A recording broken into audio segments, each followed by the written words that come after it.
Bonjour à tous. Durant toute cette semaine, nous avons abordé les différents aspects, les différents piliers de l'intelligence stratégique avec une série d'experts. Aujourd'hui, nous allons voir ce que cela donne dans la pratique en entreprise en recevant l'administrateur délégué de la société Etilux, Monsieur Aymeric Armand. Monsieur Armand, bonjour. Etilux, quelques mots, c'est quoi ?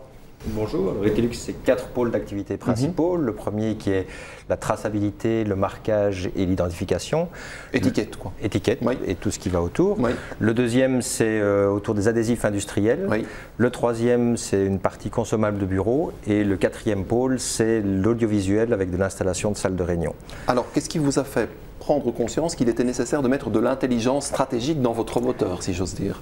Depuis toujours, on est très attaché à notre image et à notre visibilité. Alors, il y a 40 ans, on a commencé avec les bonnes vieilles pages jaunes et les mailings papier, les sponsorings de différentes activités.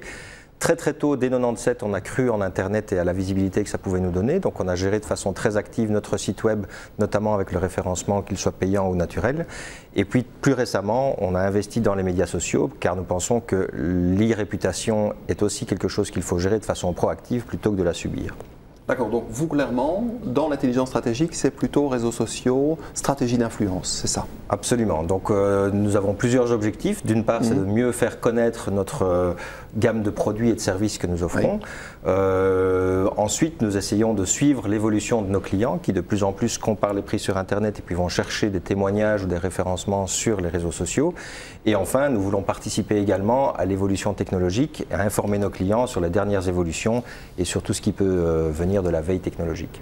Alors ça, c'est les grands objectifs, hein, les grandes idées, mais j'imagine que ça se concrétise au quotidien. C'est dans le virtuel, mais ça se concrétise quand même au quotidien. Vous faites comment et quels outils mettez-vous en place? J'imagine qu'il y a les outils habituels, hein, Facebook, LinkedIn, Twitter, c'est ça? Absolument. Donc on a évidemment une page Facebook qui nous permet d'humaniser un petit peu l'entreprise et de relayer toute une série d'informations sous forme de photos, de vidéos pour informer nos clients des derniers événements. Ensuite, nous travaillons beaucoup avec LinkedIn également, qui est un outil pour nous de prospection et de référencement, ainsi qu'un outil de participation au groupe de discussion, justement dans un but d'échanger des problématiques typiques des PME et d'échanger des nouvelles sur les technologies en évolution.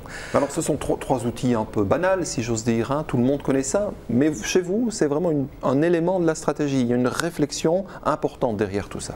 Absolument, c'est vraiment une volonté de créer notre image, de créer notre visibilité, de façon à ce que nos clients puissent nous suivre et suivre également l'évolution technologique qui est très présente dans nos produits, que ce soit en audiovisuel ou au niveau de la traçabilité. C'est un monde en constante évolution et ces médias sociaux nous permettent d'informer nos clients en temps réel sur les évolutions dans ces différents domaines.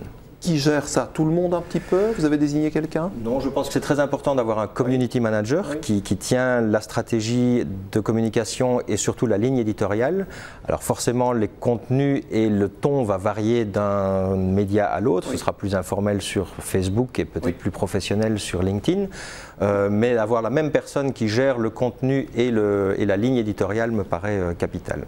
Alors vous dites ça vous paraît capital, ça veut dire que ça correspond aussi à une stratégie à long terme et que vous en mesurez ou essayez d'en mesurer en tout cas les impacts, l'efficacité, les bénéfices, c'est ça? C'est clair qu'on va essayer de les mesurer. Aujourd'hui ça reste encore difficile, de même qu'en 97 c'était très difficile de mesurer l'impact d'Internet. Aujourd'hui plus personne ne met ça en cause. On commence à utiliser certains outils de mesure pour avoir des points de repère sur les résultats avec les médias sociaux, mais c'est vrai qu'on en est encore au balbutiement, je dirais, et que c'est encore difficile de mettre une valeur sur ces efforts. C'est un facteur de mobilisation au sein de votre entreprise, ça? Absolument, oui. Absolument, oui. C'est aussi un outil, effectivement, de fédération en interne autour des activités qui se passent, et ça permet une communication en interne de l'évolution de la société également, qui n'est pas négligeable. En soignant votre e-réputation, vous avez le sentiment d'être plus compétitif ou de garder une certaine compétitivité par rapport à vos concurrents? Certainement, certainement. Je pense qu'on montre qu'on est une société dynamique qui est à l'écoute de ses clients et qui suit leur évolution. Et je pense que c'est un élément de différenciation par rapport à plusieurs de nos concurrents, certainement.